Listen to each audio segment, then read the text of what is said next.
Siap? Oke.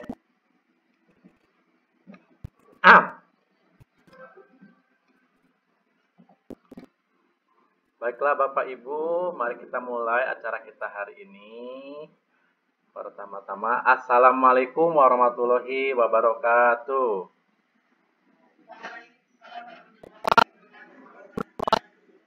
Ya, sebelumnya marilah kita panjatkan puji syukur kepada Allah SWT. Pada siang menjelang sore hari ini kita bisa bertemu kembali di ruang virtual untuk melaksanakan kegiatan diseminasi budaya positif untuk pemenuhan modul 1.4. Tak lupa juga saya ucapkan terima kasih kepada guru-guru hebat dari SMP Negeri 9 Kota Sukabumi yang sudah berkenan hadir menyempatkan waktunya untuk mendengarkan sharing pemahaman apa yang sudah saya dapatkan pada pendidikan guru penggerak yakni modul 1.4 tentang budaya positif. Sebelum pembelajaran kita mulai, marilah kita awali dengan berdoa. Untuk itu, saya akan pimpin langsung dan kita bersama-sama mengucapkan Bismillah bersama-sama. Bismillahirrahmanirrahim. Ya, semoga apa yang kita lakukan siang hari ini mendapatkan nilai ibadah dan mendapatkan keberkahan juga dan juga menambahkan mungkin wawasan baru untuk ibu-ibu guru hebat semuanya. Selanjutnya izinkan saya menyampaikan dulu kesepakatan webinar kita hari ini atau mini webinar kita hari ini. Yang pertama, semua peserta memiliki kesempatan untuk mengemukakan pendapat. Kedua, mengangkat tangan dengan cara klik tombol raise hand bila ingin bertanya atau menyanggah pada sesi diskusi. Ketiga, diperkenankan untuk minum. Ya, silakan Bapak Ibu kalau mau minum saat materi, yang penting kondusif saja. Kemudian yang keempat, mematikan mikrofon apabila tidak dipergunakan. Yang kelima, diharapkan on kamera pada saat materi ya, dan off apabila Bapak Ibu izin ke belakang ataupun ke toilet ya, dipersilakan. Itu mungkin kesepakatan. Bagaimana Bapak Ibu? Bisa kita sepakati? Oke, setuju. Kalau setuju boleh ketik di kolom chatnya angka 7 Bapak Ibu. Oke, terima kasih. Ya, selanjutnya untuk alokasi waktu. Nah, alokasi waktu kita ke depan selama 60 menit yang saya bagi menjadi beberapa bagian. Yang pertama untuk pendahuluan 5 menit, kemudian ada budaya positif 10 menit, kemudian kontrol guru 10 menit, keyakinan kelas 10 menit, segitiga restitusi 10 menit, diskusi dan tanya jawab. Kemudian diakhiri dengan refleksi selama 5 menit. Itu mungkin alokasi waktu yang akan kita lakukan pada sesi kita hari ini. Selanjutnya, kemanakah pertanyaan pemantiknya hilang?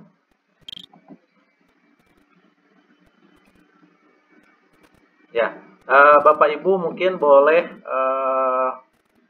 menyampaikan pemahamannya tentang disiplin ataupun penerapan disiplin di kelas. Ya, boleh siapa yang mau menyampaikan pemahamannya tentang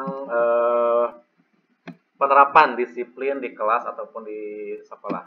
Boleh?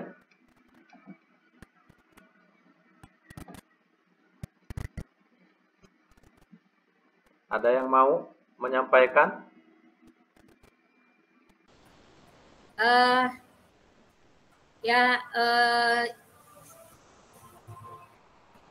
Pengalaman saja, ini pengalaman yang saya alami dan saya telah lakukan gitu dengan siswa yang baru yang kemarin, dan juga kelas 8 yang baru pertama belajar IPS dengan saya. Itu biasanya saya awali dengan meminta atau memberikan opsi kepada siswa, apa sih yang ingin kita sepakati, atau aturan-aturan apa sih yang akan kita sepakati dalam mengikuti pelajaran saya gitu kan, dalam pelajaran IPS ini.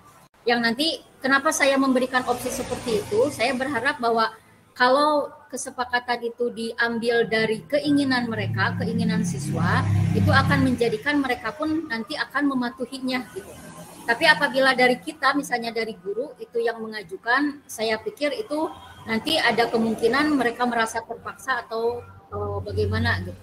Dan pada akhirnya saya kemudian meminta kepada siswa untuk memberikan apa-apa aja sih yang akan disepakati dalam khususnya pembelajaran IPS gitu. Dan kemudian mereka satu persatu mengemukakan apa keinginan mereka yang kemudian nanti saya catat poin-poinnya. Setelah itu mereka juga sepakat, setuju, dan tidak lupa juga saya mengajukan harus ada sanksi. Kenapa harus ada sanksi? Ini adalah sebagai bentuk untuk meluruskan saja, dalam artian kalau misalnya kesepakatan itu dilanggar, nanti ada yang melanggar, berarti ada sanksinya juga. Dan alhamdulillah anak-anaknya itu juga kayaknya antusias banget sih untuk membuat kesepakatan kelas itu yang saya alami di kelas gitu. Contohnya misalnya kesepakatan itu ya seperti aturan dan tata tertib yang harus mereka lakukan selama pembelajaran tersebut. Mungkin itu saja Pak Yadi.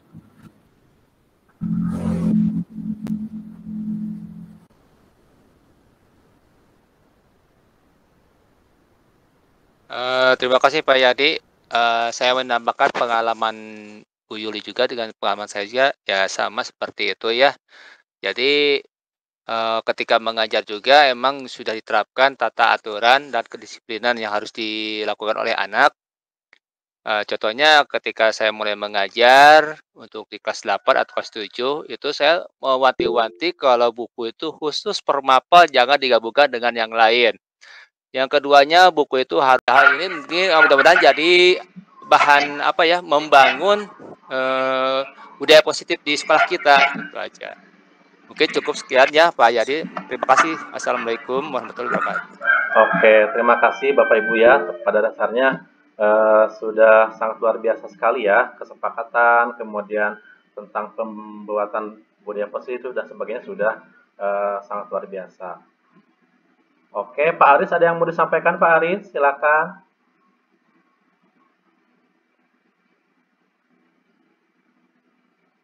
Halo Pak Aris.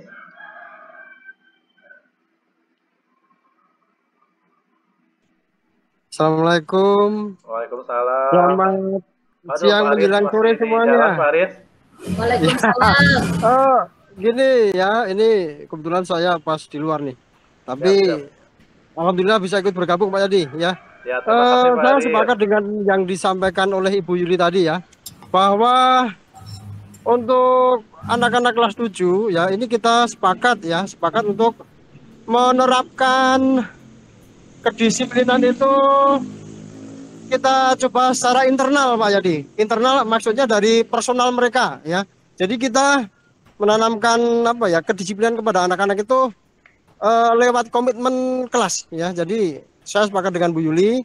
Saya juga membuat komitmen kelas ya, berupa aturan-aturan kelas yang kebetulan mereka lewat bimbingan saya ya, itu membuat komitmen beberapa aturan yang harus disepakati dan dilaksanakan oleh siswa semua ya.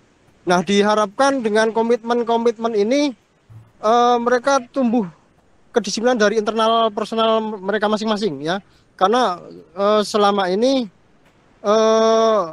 kedisiplinan itu paling banyak ya itu dipengaruhi oleh eksternal. Misalkan kita menerapkan aturan kepada anak-anak ya, kemudian kita memberi sanksi apabila anak tersebut melanggar. Nah, ternyata selama ini kurang efektif ya.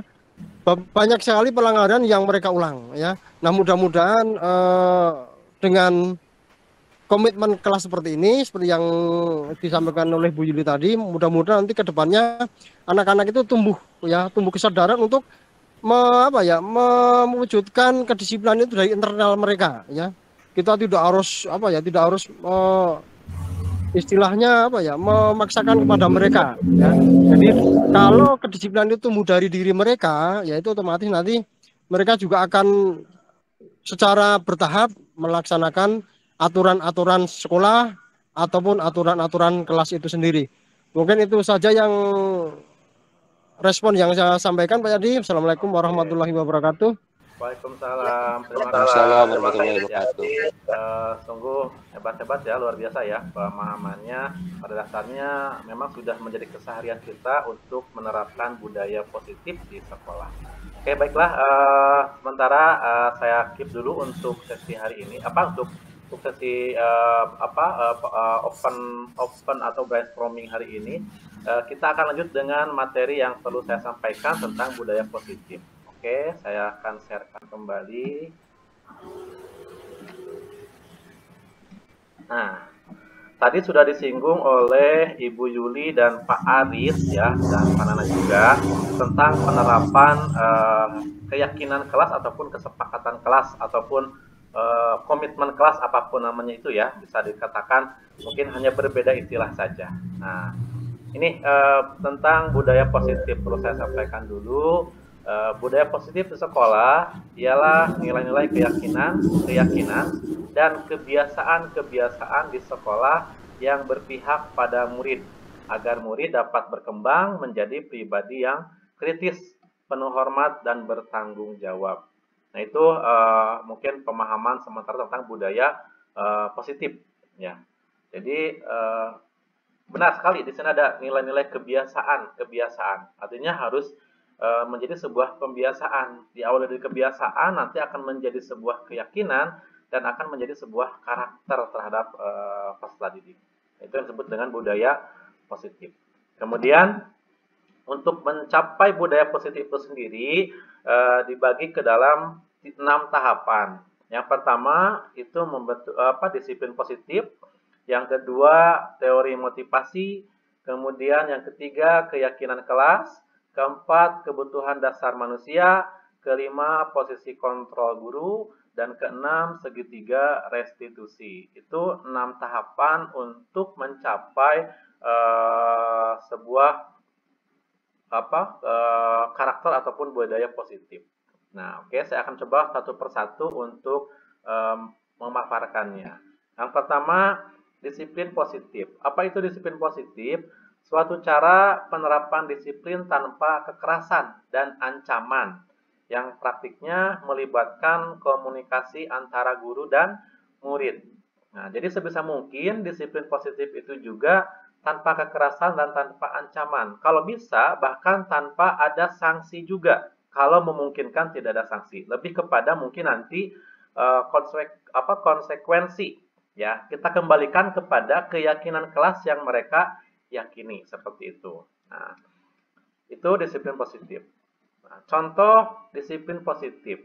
Nah, di sini ketika anak merapikan tempat tidurnya, maka ia merasa nyaman, bukan karena takut dimarahi orang tua atau mendapat imbalan.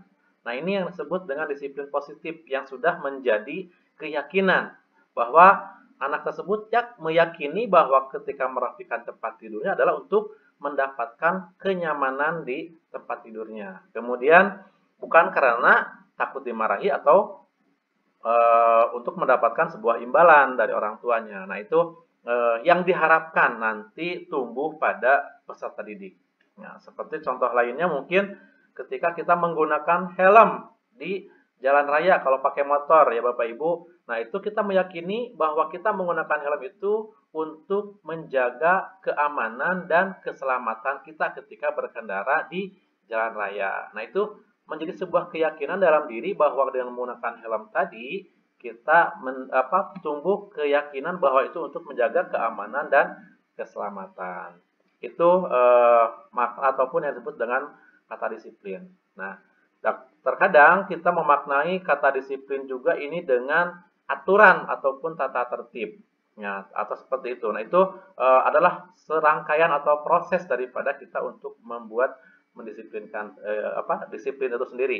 Nah, disiplin yang bagus itu memang harus dasar datang dari dalam dirinya, muncul dalam dirinya gitu motivasinya. Nanti akan kita bahas. Nah, berikutnya ada teori motivasi perilaku manusia. Nah, ini yang langkah berikutnya setelah disiplin positif, kita juga harus mengetahui tentang teori motivasi perilaku manusia.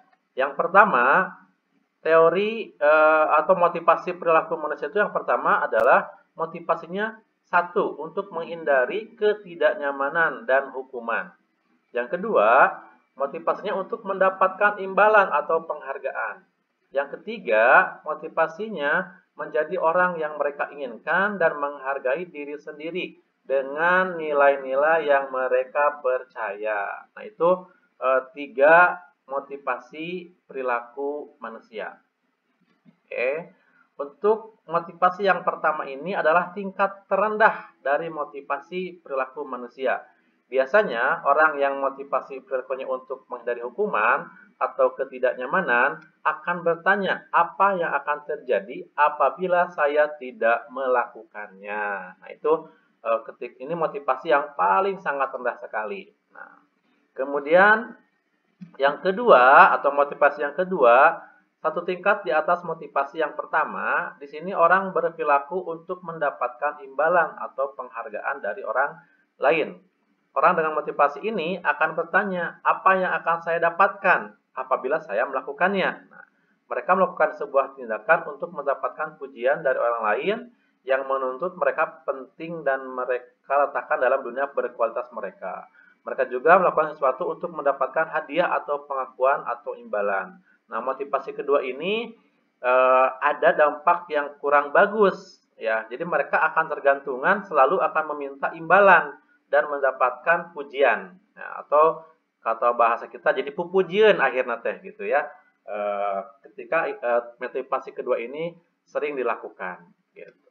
Nah, kedua motivasi ini itu adalah motivasi yang muncul dari eksternal. Nah, tadi Pak Ari sudah menyinggung ya, mengharapkan ada penerapan disiplin yang muncul dari motivasi dalam diri. Nah, ini dua motivasi ini adalah motivasi eksternal. Kemudian motivasi yang ketiga, inilah motivasi yang diharapkan. Orang dengan motivasi ini akan bertanya, akan menjadi orang yang seperti apa apabila saya melakukannya. Mereka melakukan sesuatu karena nilai-nilai yang mereka yakini dan hargai. Dan mereka melakukannya karena mereka ingin menjadi orang yang melakukan nilai-nilai yang mereka yakini tersebut. Nah, inilah motivasi yang sifatnya akan membuat seseorang memiliki disiplin positif. Jadi sudah meyakini dalam dirinya bahwa itu adalah suatu hal yang harus dia yakini bahwa itu baik. Nah, ini yang disebut dengan motivasi internal. Nah, ini yang diharapkan muncul dalam peserta didik untuk memunculkan motivasi internal. Nah, dengan harapan dengan kita memahami konsep ini, mudah-mudahan muncul dalam diri peserta didik motivasi internalnya untuk disiplin positif. Berikutnya, keyakinan kelas. Nah, tahapan berikutnya setelah kita mengetahui ada beberapa motivasi, kemudian disiplin positif, kita harus membuat sebuah keyakinan kelas. Ini salah satu disiplin positif yang bisa kita terapkan dalam membangun budaya positif di sekolah. Dengan adanya keyakinan kelas di setiap kelas, diharapkan dapat mewujudkan tujuan pendidikan yang berorientasi kepada profil pelajar Pancasila. Nah, ini keyakinan kelas ini didapatkan dari kesepakatan kelas. Betul tadi kata Bu Yuli ya, diawali kita membuat kesepakatan kelas, kemudian nanti dari kesepakatan tadi dibuat menjadi sebuah keyakinan kelas, ya, dirubah dengan kata-kata yang lebih positif, ya, untuk menjadi sebuah keyakinan kelas dan harus diyakini oleh seluruh kelas atau seluruh komponen kelas tadi. Nah, ini. Berikutnya tentang kebutuhan dasar manusia. Disebutkan ada 5 kebutuhan dasar manusia. Yang pertama, bertahan hidup, kasih sayang dan rasa diterima, kebebasan, kesenangan, dan penguasaan. Nah, untuk kebutuhan yang pertama, yaitu kebutuhan bertahan hidup atau survival, adalah kebutuhan yang bersifat fisiologis untuk bertahan hidup.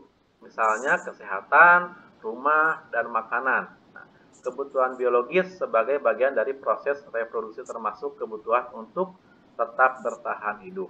Nah, ini lebih kepada kebutuhan fisiologis untuk yang bertahan hidup ini. Nah, berikutnya ada kebutuhan kasih sayang dan rasa diterima. Kebutuhan ini dan 3 kebutuhan berikutnya adalah kebutuhan psikologis. Kebutuhan untuk disayangi dan diterima meliputi kebutuhan akan hubungan dan koneksi sosial, kebutuhan untuk memberi dan menerima kasih sayang, dan kebutuhan untuk merasa menjadi bagian dari suatu kelompok. Nah, itu kebutuhan yang kedua. Berikutnya ada kebutuhan penguasaan. Kebutuhan ini berhubungan dengan kekuatan untuk mencapai sesuatu, menjadi kompeten, menjadi terampil, diakui atas prestasi dan keterampilan kita, didengarkan, dan memiliki rasa harga diri. Kebutuhan ini meliputi keinginan untuk dianggap berharga, bisa membuat perbedaan, dan merasa dihormati. Ini untuk penguasaan. Berikutnya, kebutuhan akan kemandirian, otonomi, memiliki pilihan, dan mampu mengendalikan arah hidup seseorang. Anak-anak dengan kebutuhan kebebasan yang tinggi menginginkan pilihan. Mereka perlu banyak bergerak, suka mencoba-coba, tidak terlalu terpengaruh orang lain, dan senang ya mencoba hal-hal yang baru. Nah, itu untuk yang kebebasan. Berikutnya, kesenangan. Kebutuhan rasa kesenangan. Ya, kebutuhan akan kesenangan adalah kebutuhan untuk mencari kesenangan, bermain, dan tertawa. Bayangkan hidup tanpa kenikmatan apapun betapa menyedihkan.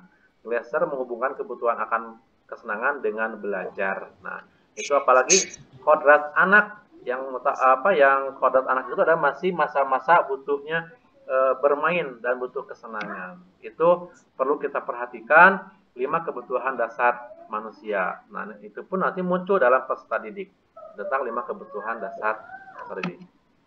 Berikutnya 5 posisi kontrol guru. Nah, posisi kontrol itu dibagi atau disebutkan ada 5 posisi kontrol. Yang pertama sebagai penghukum, kedua pembuat rasa bersalah, ketiga posisi teman, 4 posisi pemantau, 5 posisi manajer. Untuk penghukum, seorang penghukum biasa menggunakan hukuman fisik maupun verbal. Orang-orang yang menjalankan posisi penghukum senantiasa mengatakan bahwa sekolah memerlukan sistem atau alat yang dapat lebih menekan murid-murid lebih dalam lagi. Nah, ini posisi kontrol sebagai penghukum. Yang kedua, pembuat rasa bersalah. Pembuat merasa bersalah pada posisi ini biasanya guru akan bersuara lebih lembut. Pembuat rasa bersalah akan menggunakan keheningan yang membuat orang ini merasa tidak nyaman, bersalah atau rendah diri. Nah, itu lebih halus daripada posisi penghukum. Itu untuk pembuat rasa bersalah. Kemudian posisi teman. Guru pada posisi ini tidak akan menyakiti murid, namun akan tetap berupaya mengontrol murid melalui persuasif. Posisi teman pada guru bisa negatif ataupun positif. Positif di sini berupa hubungan baik yang terjalin antara guru dan murid. Negatifnya itu juga akan muncul ketika kita terlalu dekat dengan murid. Murid akan menganggap kepada kita pun sebagai teman, jadi kurang respect akhirnya terhadap guru. Nah, itu dampak negatifnya. Kemudian posisi pemantau. Memantau berarti mengawasi. Pada saat kita mengawasi, kita bertanggung jawab atas perilaku orang-orang yang kita awasi. Posisi pemantau berdasarkan pada peraturan-peraturan dan konsekuensi. Nah, itu sifatnya memantau, mengawasi. Nah, itu kepada murid. Dan yang terakhir, posisi manajer. Ini posisi yang sangat diharapkan untuk seorang guru. Nah, itu posisi manajer. Posisi terakhir, manajer adalah posisi di mana guru berbuat sesuatu bersama dengan murid, mempersilahkan murid mempertanggungjawabkan perilakunya, mendukung murid agar dapat menemukan solusi atas permasalahannya sendiri. Jadi kita bersama murid itu mencari solusi-solusi atas permasalahan yang memang terjadi. Nah, itu posisi yang memang diharapkan yang tumbuh sebagai tenaga pendidik atau sebagai guru. Nah, itu tentang posisi kontrol guru. Nah, berikutnya, setelah kita memahami tentang posisi kontrol, maka kita juga mengenal tentang segitiga restitusi. Nah, supaya kita mendapatkan pada posisi kontrol, kita harus memahami tentang segitiga restitusi. Menurut Diane Gosen dalam bukunya Restitution Restructuring School Discipline tahun 2001 telah merancang sebuah tahapan untuk memudahkan para guru dan orang tua dalam melakukan proses untuk menyiapkan anaknya untuk melakukan restitusi, bernama segitiga restitusi atau restitution triangle. Nah, ini tahapan segitiga restitusi. Yang pertama, menstabilkan identitas. Yang kedua, validasi tindakan yang salah. Yang ketiga, menanyakan keyakinan. Nah, itu 3 tahapan segitiga restitusi. Nah, tahapan ini bisa kita lakukan secara pribadi atau secara tidak berurutan. Nah, dari menstabilkan identitas, kita bisa mengatakan setiap orang pasti pernah melakukan kesalahan. Gitu. Itu muncul pertanyaan-pertanyaan seperti itu. Kamu bukan satu-satunya yang pernah melakukan kesalahan. Itu contoh untuk menstabilkan identitas. Kemudian untuk contoh validasi tindakan yang salah adalah, adakah cara yang lebih efektif untuk mendapatkan apa yang kamu butuhkan? Nah, itu juga bisa. Kemudian kamu tentu punya alasan mengapa melakukan itu. Nah, itu salah satu contoh pertanyaan. Kemudian keyakinan kelas apa yang telah kita sepakati. Nah, jadi dikembalikan kepada keyakinan kelas. Kamu ingin menjadi orang yang seperti apa? Nah, itu tahapan-tahapan daripada segitiga restitusi. Nah, itu tahapan daripada segitiga restitusi, ya. Berikutnya saya akan coba sharing contoh penerapan segitiga restitusi. Nah, sebentar saya akan coba buka dulu.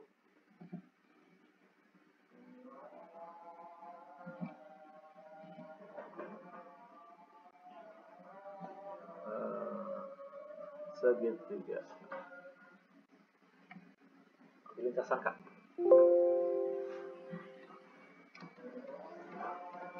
Sebentar. Oke, ini dia.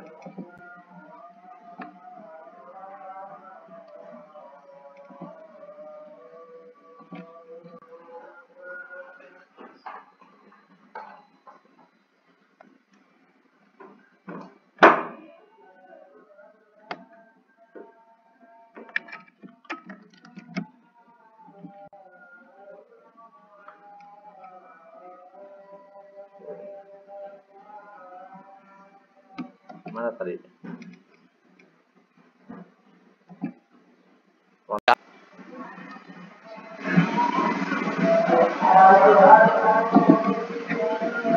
Gimana Bapak Ibu, terlihat belum?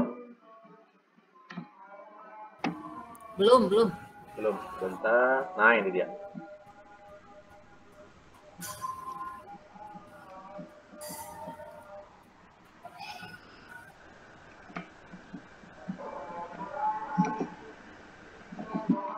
Sudah terlihat kah? Belum terlihat. Belum? Belum.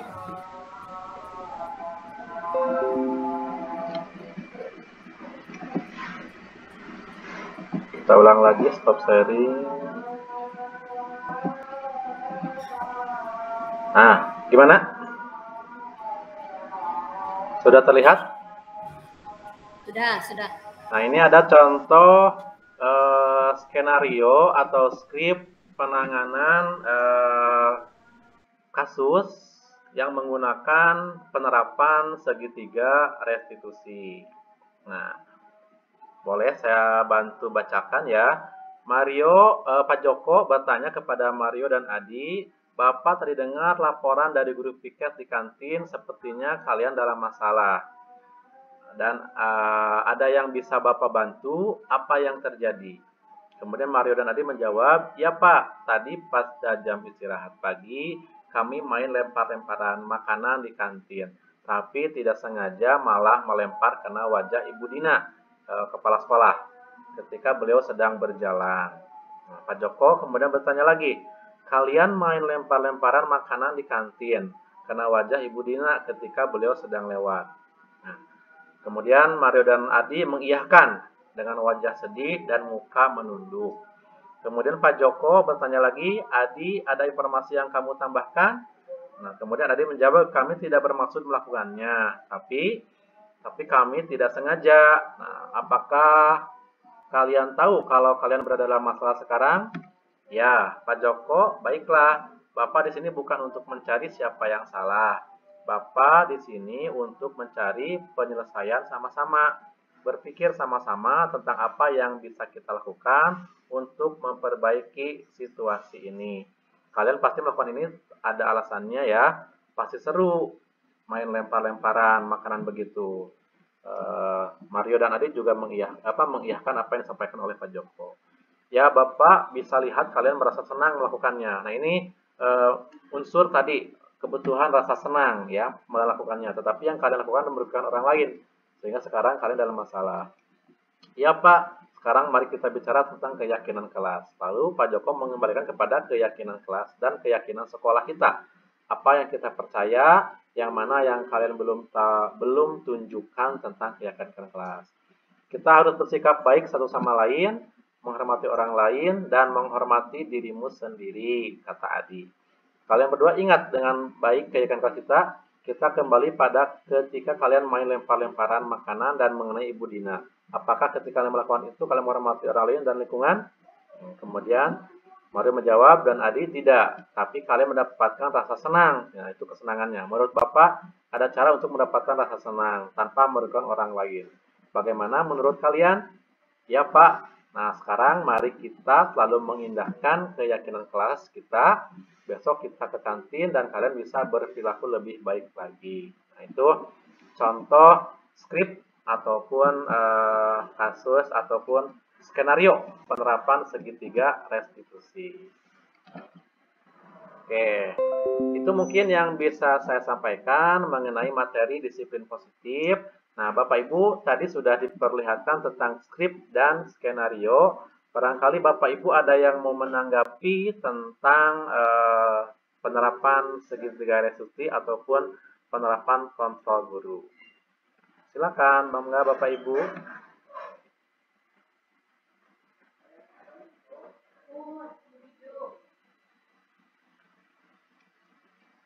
Silakan, ada yang mau menanggapi atau mau menyanggah apa yang tadi kita lihat dari kasus ataupun skenario skrip yang ada yang dilakukan oleh Pak Joko dan Mario. Apakah di sana ada penerapan yang salah atau apa ada yang kurang menurut tanggapan Bapak Ibu semua?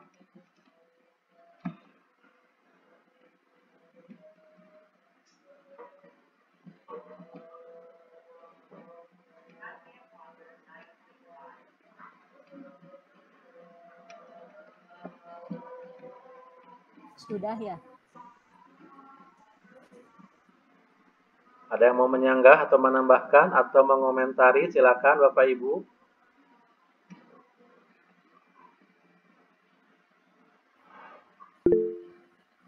Oke, Ibu Yuli mangga. Kalau tadi melihat contoh kasus restitusi ya. Ya. Tahapan-tahapan restitusi yang tadi kasus Pak Joko dengan anak-anaknya itu. Nah, saya melihatnya di kenyataan kita nih di sekolah kita, ketika ada anak-anak yang melanggar apa aturan misalnya, terus kita panggil, yang terjadi adalah mereka diam gitu kan, pada umumnya diam saja. Ketika kita bagaimana kita mungkin mencoba setahap demi setahap dengan pertanyaan yang lemah lembut dan sebagainya, tapi kebanyakan itu mereka diam gitu kan, diam dan tidak mau bicara, dan juga sangat susah sekali untuk mengakui gitu kan, pada akhirnya nanti setelah kita melakukan sedikit penekanan dan sedikit nada-nada keras, akhirnya mereka lama-kelamaan mau mengakui gitu kan. Nah, kalau kasus tadi yang Pak Joko dengan anak-anaknya itu, mungkin saya lihat itu mah anak-anaknya ya cenderung lebih ngerti gitu kan, lebih istilahnya lebih terbuka ya. Ya, iya lebih jujur, lebih terbuka gitu kan. Kayaknya kalau untuk anak-anak seperti itu kita tidak masalah sih.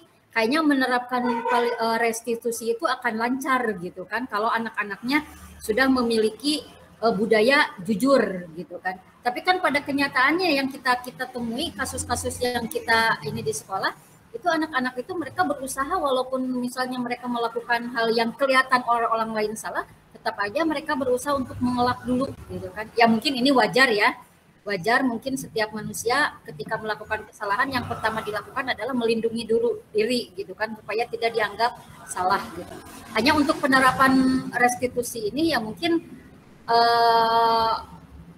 untuk tahapan 1, 2 sampai 3 itu untuk langsung maksudnya untuk bertahap itu sepertinya susah kepada anak-anak yang tidak memiliki tadi tingkat kejujurannya yang rendah itu kan. Jadi langsung kita mungkin melakukan yang sedikit penekanan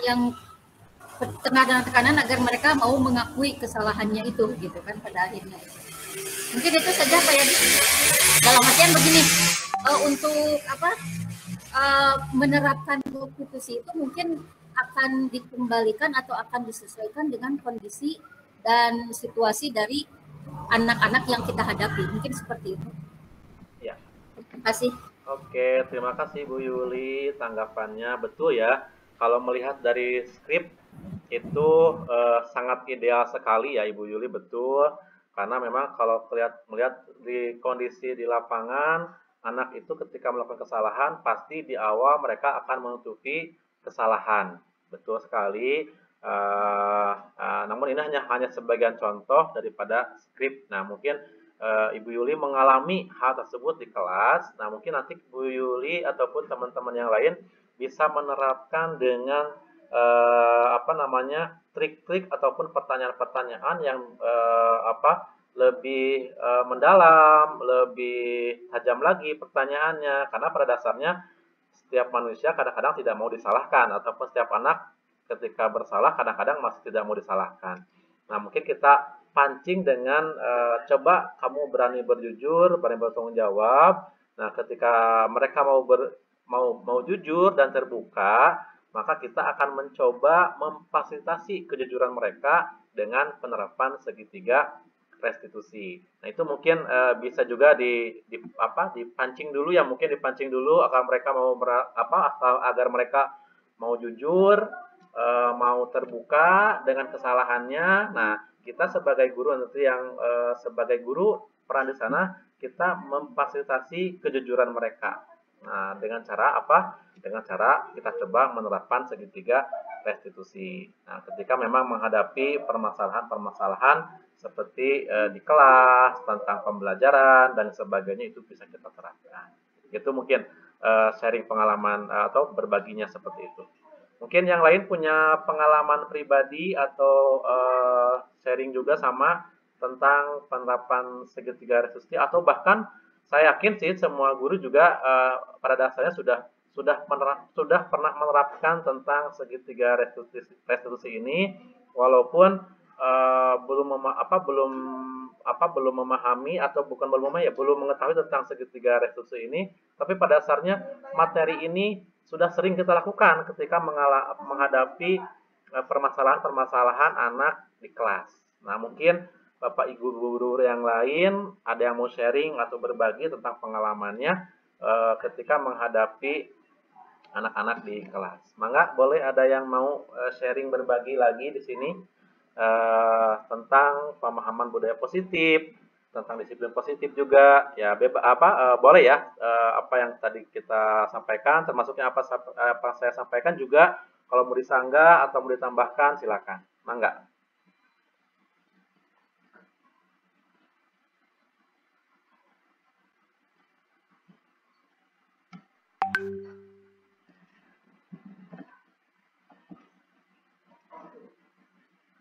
Ada yang mau menambahkan Bapak Ibu?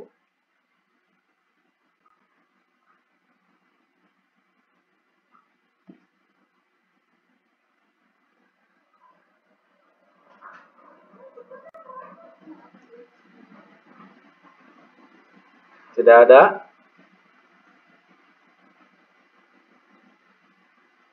Kalau tidak ada, silakan mungkin kita akan coba merefleksikan apa yang sudah kita dapatkan siang hari ini atau sore hari ini tentang disiplin positif. Oke, boleh siapa yang akan mewakili untuk merefleksi apa yang kita dapatkan hari ini tentang budaya positif, ya, barangkali ada yang mau menyampaikan, boleh. Kita merefleksi bersama tentang keyakinan kelas ataupun tentang disiplin positif.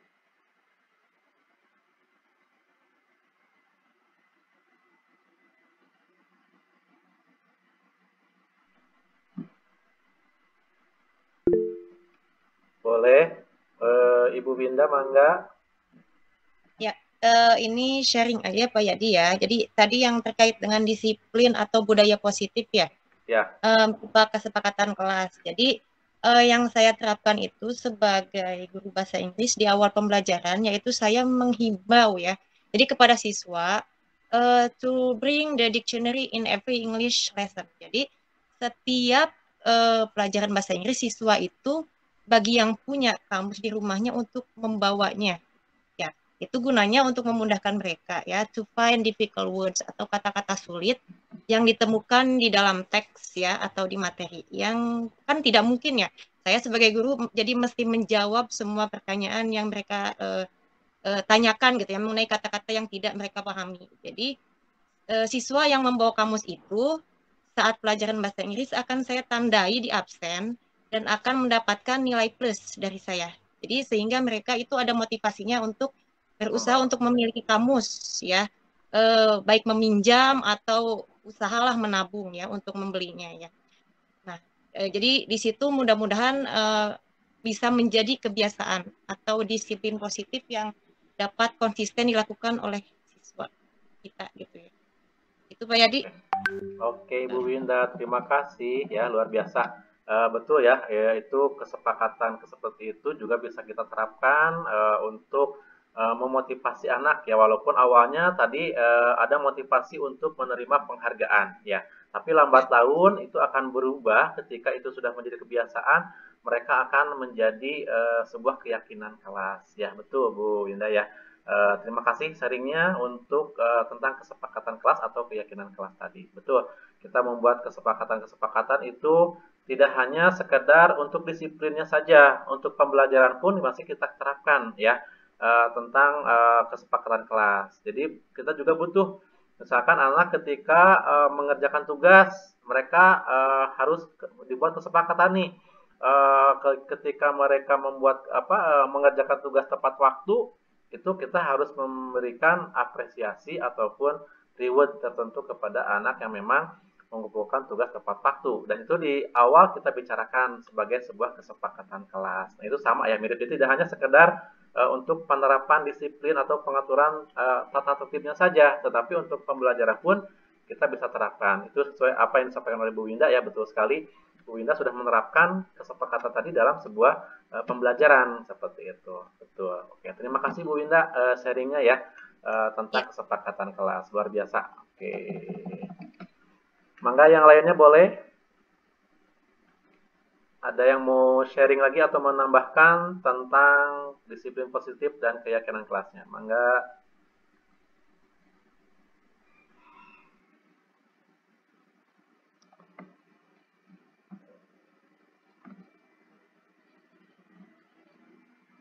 tidak ada lagi. Ya, mudah-mudahan waktunya sudah cukup karena tadi ada beberapa kali. Oke, Pak Padil mau mengangkat tangan. Boleh Pak Padil mau menambahkan, silakan. Atau mau sharingnya, silakan Pak Padil.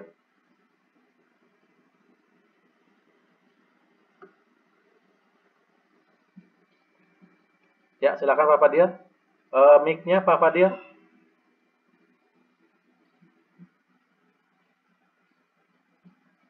Ada yang mau ditambahkan? Atau mau sharing? Halo Pak Padil.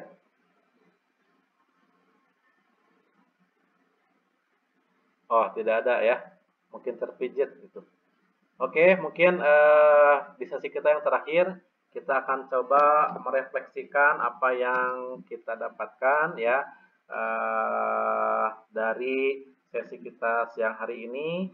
Boleh mungkin ada yang mau menyimpulkan atau merangkum atau merefleksikan apa yang sudah kita dapatkan pada siang hari ini?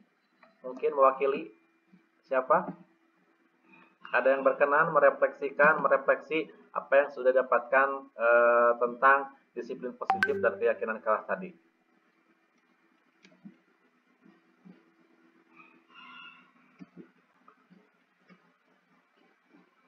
Oke, tidak. Oke.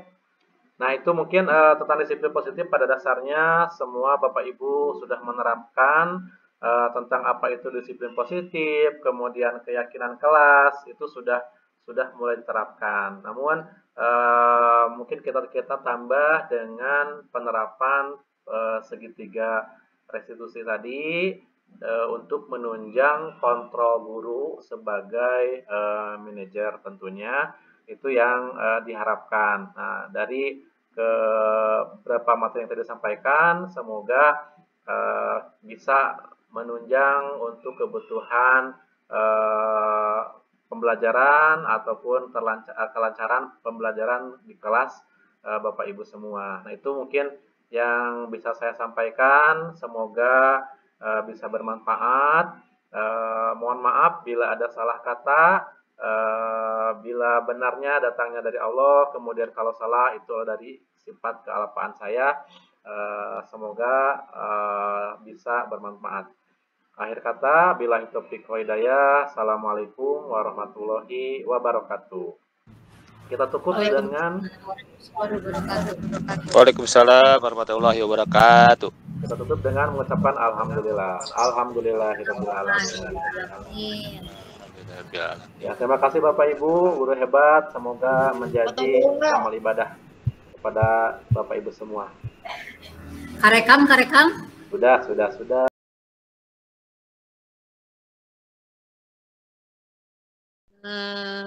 Ini sedikit sharing aja ya. Jadi kaitannya dengan disiplin positif ya yang tadi apa ya dia. Jadi seringkali jadi sulit menerapkan disiplin dalam hal pembiasaan pada siswa. Misalnya ketika saya masuk kelas dan akan mengajar. Jadi begitu masuk itu langsung dihadapkan dengan kelas yang tidak kondusif, ya, sampah di lantai contohnya, terus meja dan kursi yang tidak rapi gitulah ya. Dan siswa-siswi yang sedang main-main dengan sapu dan alat-alat kebersihan di kelas. Sambil ada yang kejar-kejaran, ada yang pokoknya masih banyak lagi lah ya. Belum yang keluar kelas juga, yang jajan dan sebagainya. Nah, jadi ketika saya masuk, barulah mereka diam kan, dan menghentikan semua aktivitas keributan di kelas itu. Pasti Bapak Ibu semua juga kan di sini pasti mengalami hal itu kan ya. Nah, dan ya sudah sering dinasehati, tidak terhitung, tapi belum ada kesadaran dari siswa ya, dalam diri siswa itu untuk menerapkan kedisiplinan dalam berbagai hal ya. Jadi menunjukkan sikap bahwa siswa itu siap belajar dan duduk dengan tertib ya, di kelas dan dengan kondisi yang telah membuka materi atau buku masing-masing ya kan. Dan hanya sedikit ya yang bisa menunjukkan bahwa siswa itu siap belajar. Jadi tidak semua siswa, hanya ya paling bisa dihitung lah yang punya kesiapan dan kesadaran untuk belajar. Ya, marilah kita merefleksikan apa yang sudah kita pelajari materi tentang budaya positif pada sore hari ini. Pada dasarnya Bapak Ibu guru sudah memahami tentang budaya positif.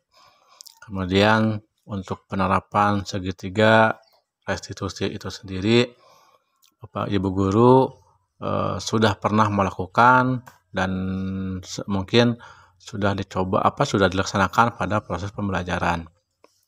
Namun dengan tata cara yang berbeda dan dengan pertanyaan-pertanyaan yang memang disesuaikan dengan kondisi sekolah. Kemudian kesepakatan kelas atau keyakinan kelas, ya, saya lihat pemahaman dari beberapa yang disampaikan dari Ibu Yuli, kemudian Pak Nana, Pak Aris, tadi sudah dilakukan tentang pembuatan kesepakatan kelas. Nanti tinggal dibuat menjadi sebuah keyakinan kelas, di mana keyakinan kelas tersebut akan diyakini oleh siswa dan akan dilaksanakan dalam pelaksanaan atau dalam kegiatan pembelajaran ataupun dalam menaati aturan-aturan yang ada di kelas ataupun sekolah.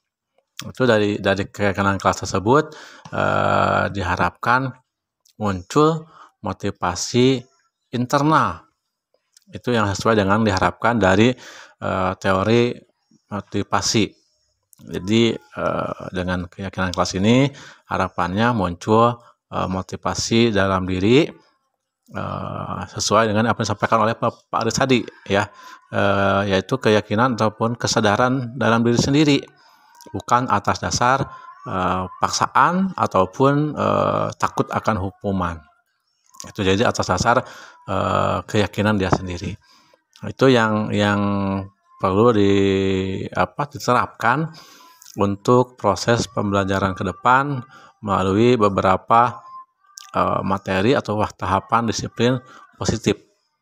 Dari memaknai disiplin itu sendiri, kemudian membuat memahami tentang teori motivasi, kemudian memahami tentang 5 kebutuhan dasar manusia, kemudian pembuatan keyakinan kelas, kemudian peran restitusi kontrol guru, kemudian penerapan segitiga restitusi. Itu garis besar dari materi kita pada sore hari ini.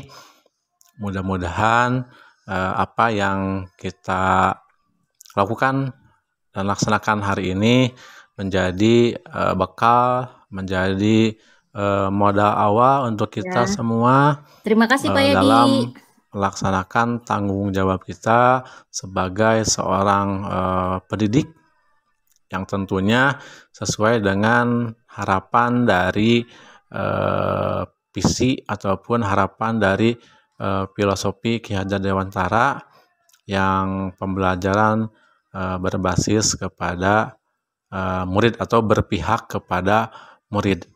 Nah, ini harapan-harapan yang tentunya kita ingin capai dari proses pembelajaran materi kita pada sore hari ini. Semoga bisa bermanfaat dan tentunya bernilai ibadah untuk kita semua dan bisa diterapkan, kemudian apa yang diharapkan sesuai dengan apa yang diharapkan Bapak Ibu untuk kemajuan pendidikan Indonesia. Mungkin itu yang bisa saya sampaikan untuk refleksi dari materi kita pada sore hari ini. Terima kasih.